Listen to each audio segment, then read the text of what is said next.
All right, folks, today on Cliff's Notes, I bring you a brand new Ferrari leaving the gates right now in his first month, pins $1 million in sales. Gary Bale is coming up next on Cliff's Notes. Dollars, putting in hours of floor time with little to show for it? Are you looking for tips, tricks, and tactics to accelerate your career as an agent that will have you closing more homes, working with more clients, and earning more money than ever before? Hi, my name's Cliff Freeman, and I've spent the past 2 decades of my real estate career running one of the top brokerages in DFW and personally coaching over 1,000 high-performing real estate professionals across North America. I created this podcast to share the strategies and tactics you need to explode your real estate business. I guarantee it. Well, I must say, today we are going to be full of rider-downers, no question about it. Make sure your pen is full, your mind is open, and you got lots of space on that 8.5 by 14 piece of paper you're going to be writing those notes down on today.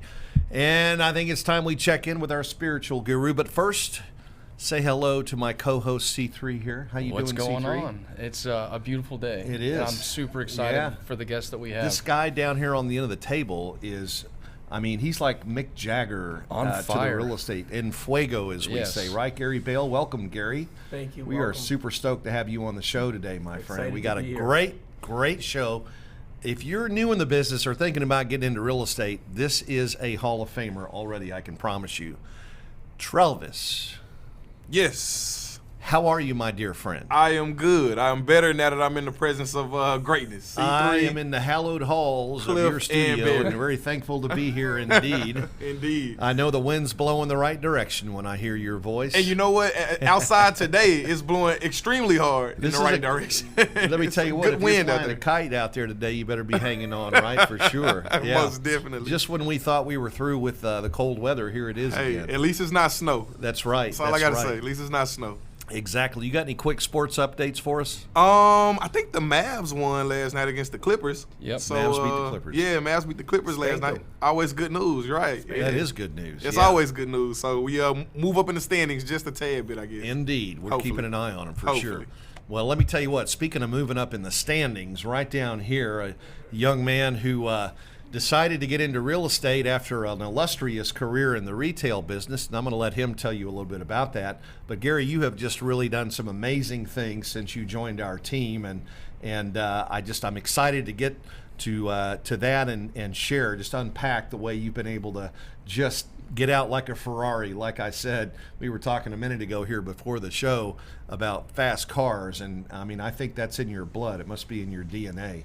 But, one of the things that I think the audience really appreciates is we bring on just incredible people on the show, but we also like to kind of pull the curtain back and introduce them to who's that behind the celebrity, right? Because, I mean, you got celebrity status now, man. You're doing things in the real estate business that probably less than 1% of all people who get into it do when they start.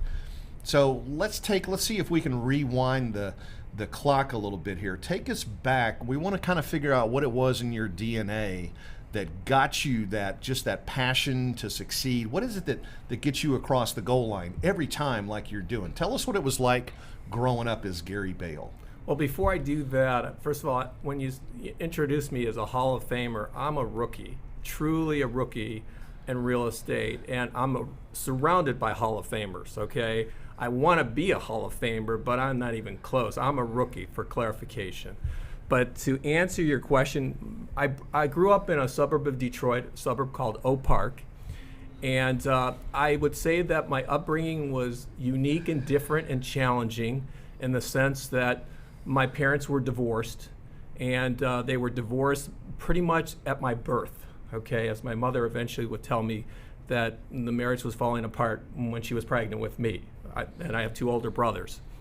And my dad had some challenges from losing his brother in World War II, and the scars of the war affected him mentally. So my father was in a mental institution for 40 years of my life. So I was brought up from my mother, my grandparents, my aunt, uncle, and there was lots of love. But my mom, being challenged as in the days, for a working mom in those days, didn't make a lot of money. So we had government assistance to raise my brothers and I. And so I would say that we were unique in the sense that through all grammar school, high school, out of all of my brothers, friends, and I, we didn't know a single family that was divorced.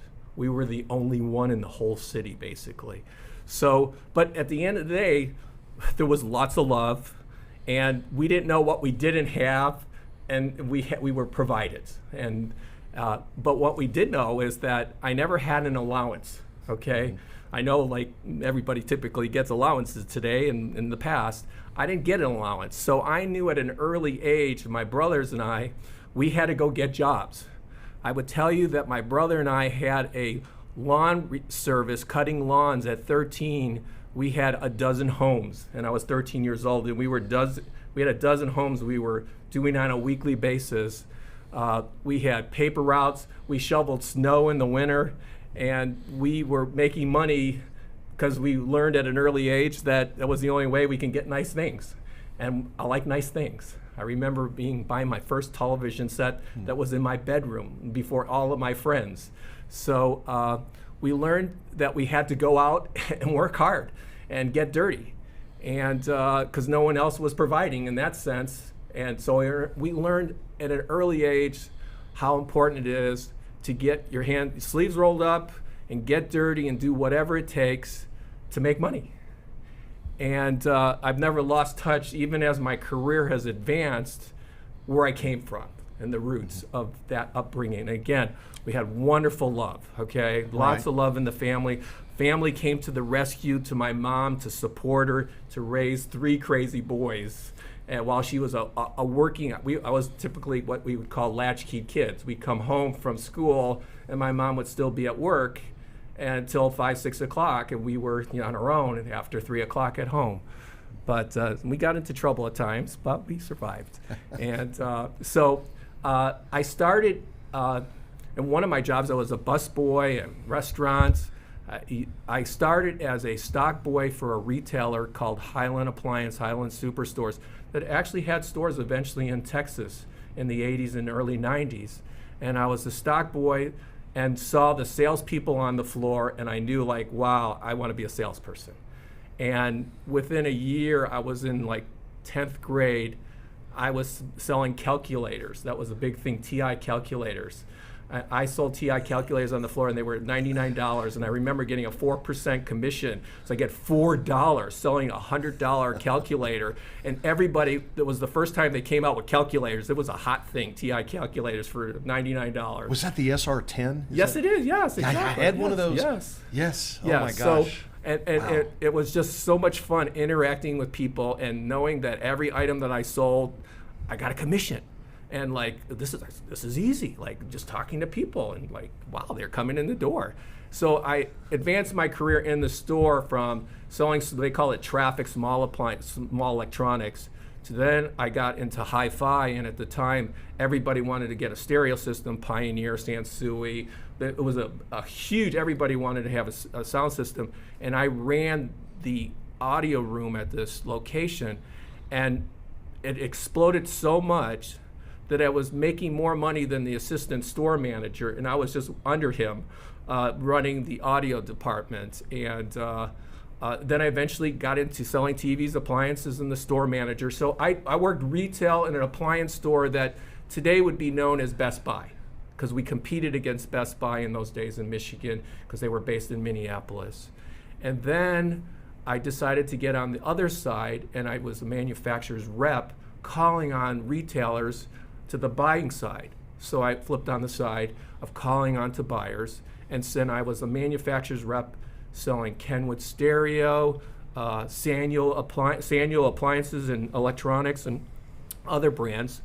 And then I realized when I was calling on a lot of these buyers, they weren't so sophisticated and weren't so good. Like as a salesperson, you almost had to teach the buyer why to buy this so we can be successful. And I knew that not only getting it sold from the buyer, I had to go back onto the retail floor to train the salespeople to sell it so I can get reorders, okay? So eventually, I flipped, and one of the people at Highland wanted me to become a buyer. So then I became a buyer. So then I started being a buyer at Highland. Then my career has changed. Well, one of the challenges in retailing, you go where the retailer's headquarters is based. So I traveled. We lived in 7 states. I've been married for 35 years, lived in 7 states and 15 homes, moving because of where retailers are going, okay? And I've been in the appliance business, the consumer electronic business, the computer business. What brought me to Texas was I became a buyer for CompUSA, and then I advanced my career to being one of the senior executives in the merchandising department at CompUSA, overseeing the buying staff. And so I've seen the good, bad, and ugly of buying and selling homes. And the sad thing is, I was saying earlier to you guys today, is that every retailer I worked for is out of business, because that's what happens when somebody leapfrogs you over. And look what Amazon is doing to many retailers, again, putting people out of business. And if you don't change in times, you get put out of business, okay? Sure. At the time, I was at CompUSA, we had a wonderful ride, but then Best Buy leapfrogged over us and put us out of business. And that's what happens. If you don't change and continue to grow and change, you get stale, and people are going to reinvent the wheel in a different way. And that's sort of like what EXP is doing in the real estate, reinventing the wheel of real estating, the business. But as I trying to figure out what is my next career opportunity was, well, we didn't want to move again. My wife says, we're not moving anymore, okay? And we had some issues with my wife's in-laws had health condition. They were living in Chicago, we were living in California, and they wouldn't come to LA because of the cost of living. There was no way they're buying real estate and going to California. There's just no way. And we kind of compromised. We came back to Texas because I was at CompUSA for 14 years. We like Texas, although it's hot in the summer.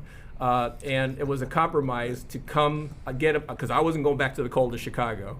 Right. And so we came back to Dallas, and we took care of them. We lost one of my father-in-law in the last few years, but my mother-in-law is still here. So we're taking care of our in-laws, and I guess it's a good example of telling our kids, one day you might need to do that for us. So they see it firsthand of what you have to do to take care of family. Yeah, you and I share a lot of things. I was my parents' caregiver, and I was a bit of an entrepreneur when I was growing up. And the longer I'm in this business and study successful people, I continue to see that the ones that are most successful in this business overcame significant struggles at some point in their life.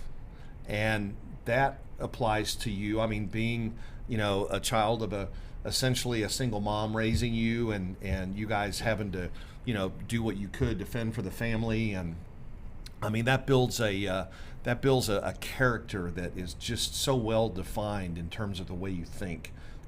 Entrepreneurs are just different. We're just different people. And a lot of times it's caused because we get taken to a place we never want to go back to again. We get down and, where you don't have money, where you're in poverty. And by the way, there's a difference between being in poverty and being poor.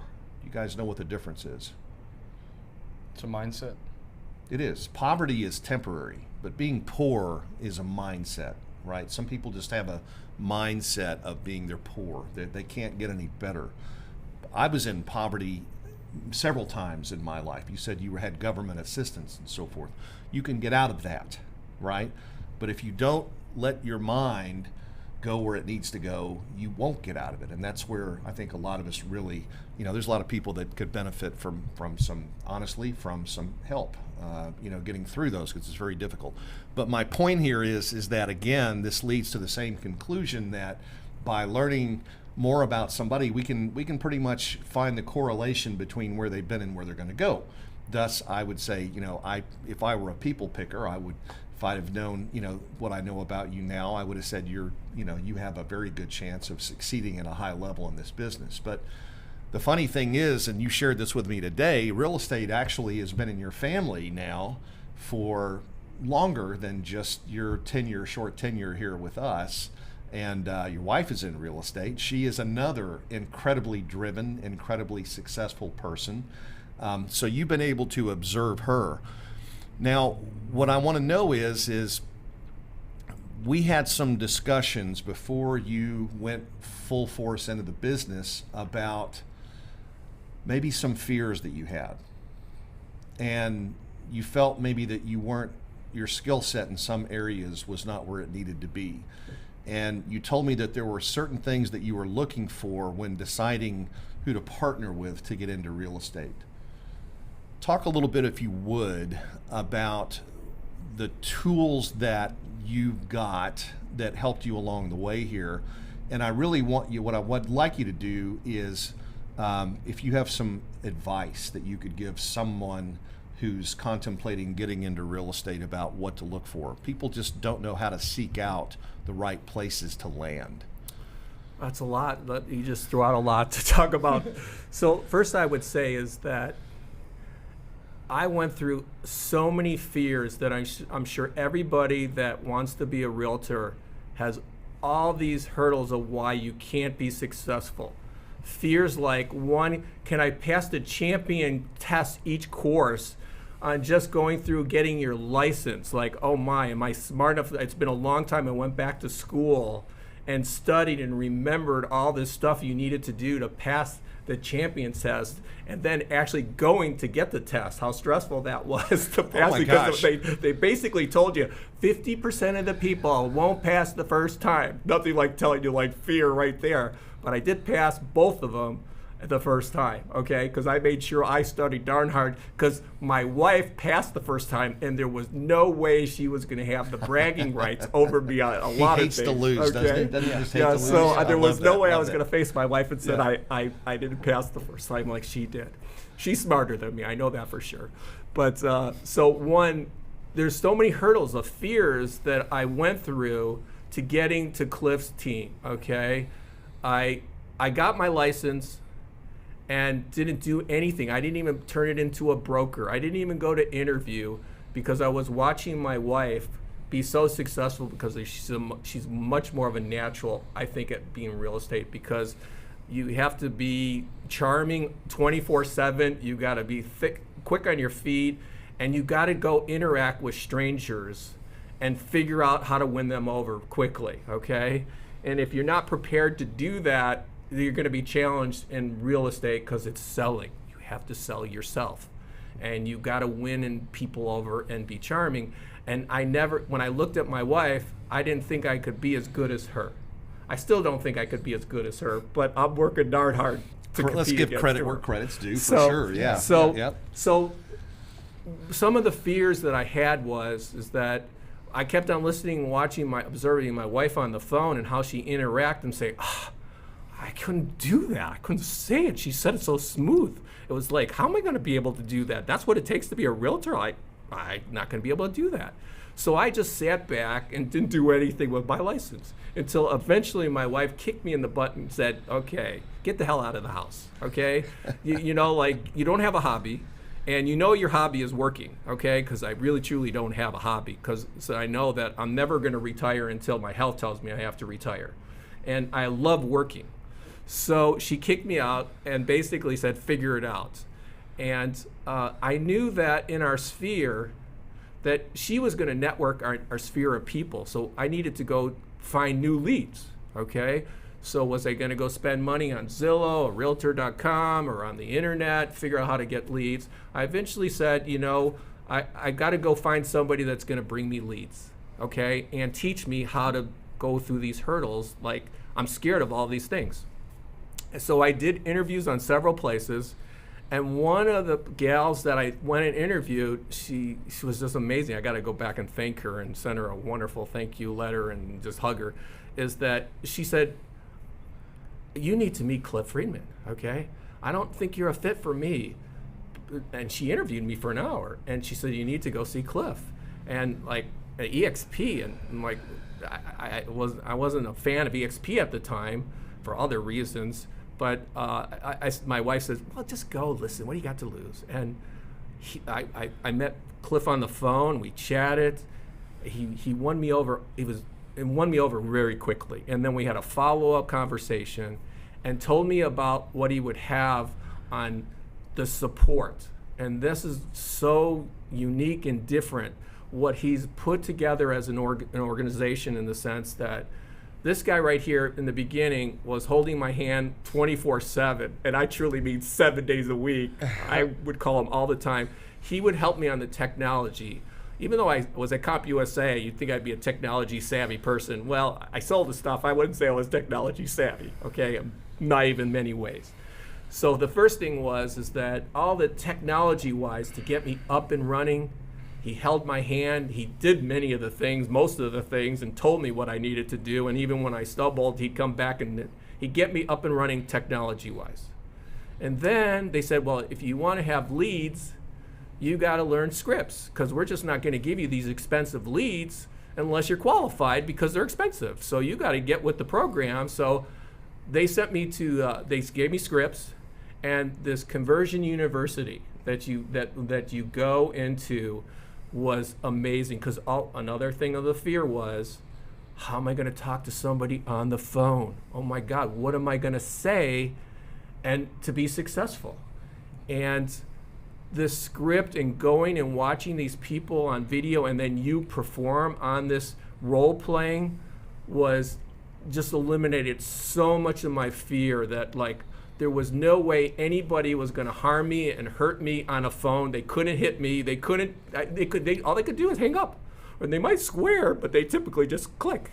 And I said, you know what? I'm just calling. I've learned that I have zero fear of the phone.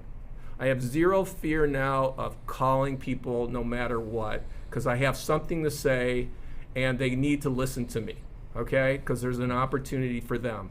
And that's my approach when I deal with the phone. And that class and the Conversion University was role playing. I'm going to continue doing role play for a long, long time. So I went through that class, and then I thought I was ready.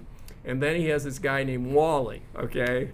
And Wally is the filter that basically says you pass or you don't pass, okay? So he's doing role playing on me.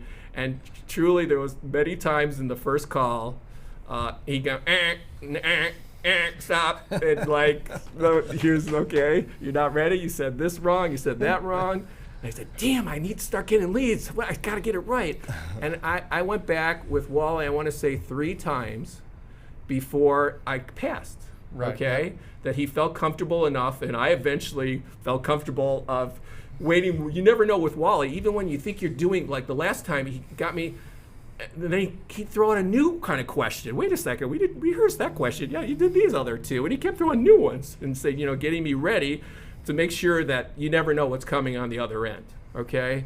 And that preparation was amazing, okay? But still, once you get going, it took a while to get going. But I could still remember, like, I got a lead, and I was telling you this morning is that I got a lead in the first week on one pay-per-click call, and I've been talking to them on a monthly basis, multiple times a month, and now we're like on month 4 or 5, and I got a text from them this morning saying, we found the house, we're ready to make an offer today. So that's what I'm doing later today. So I've learned that if you have to be charming on the phone, you got to be persistent, and you got to just have a thick skin that no happens a lot and hang-ups a lot, and then you continue to, I know I'm throwing a lot out, there's a lot of different hurdles that I've learned.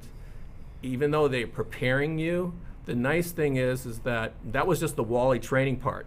Then you have the Rachel, okay? So then another fear was, how do you write a contract?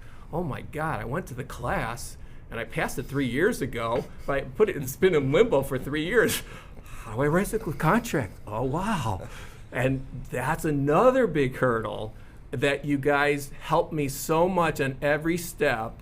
And like, even one of the things that I've learned is that even when you say something to me, if I don't understand it, I'm confident enough to say, I don't understand still, explain it in a different way. And then sometimes I say, I still don't understand it, level it down even more, make it simpler, like second grade kind of language instead of high school.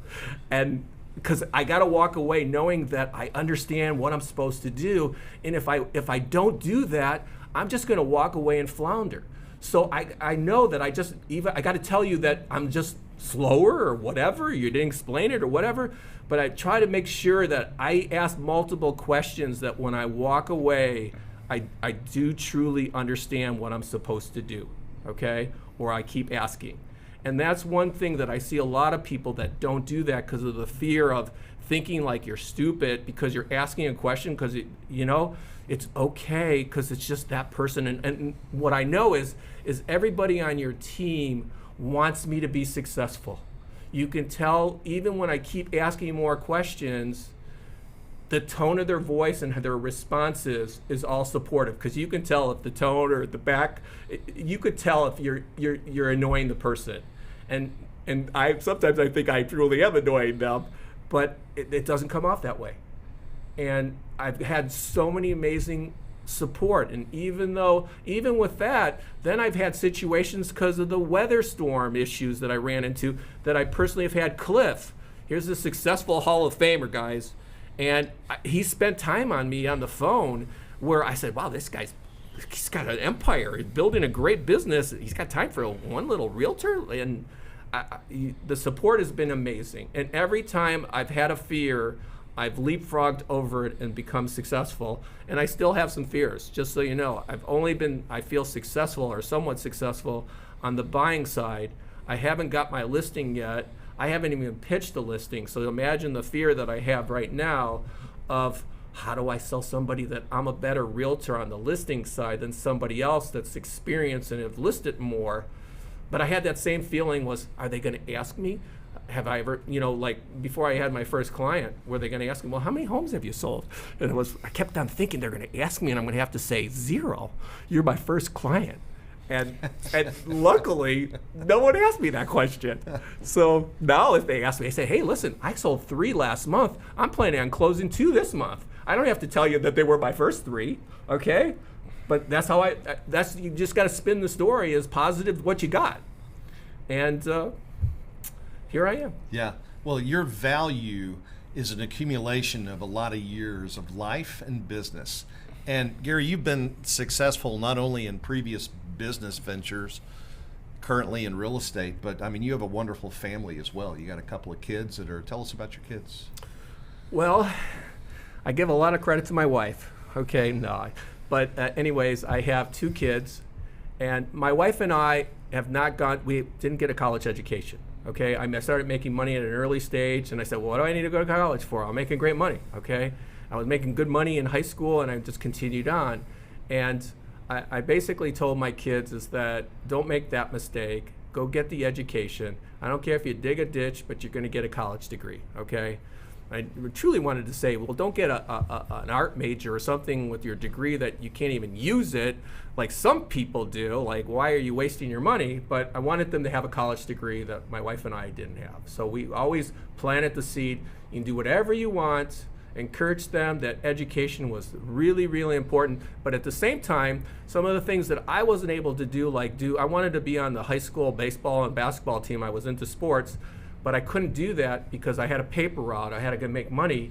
So I had to give up sports in high school and middle school because I chose having money in my pocket than sports. And I said to my kids, you're gonna get money, you have your sports, do all the things that I missed out, okay? That I regretted in that sense, or I didn't have the opportunity. But to tell my kids that how important it was to get an education. And both of my kids are in graduate school today.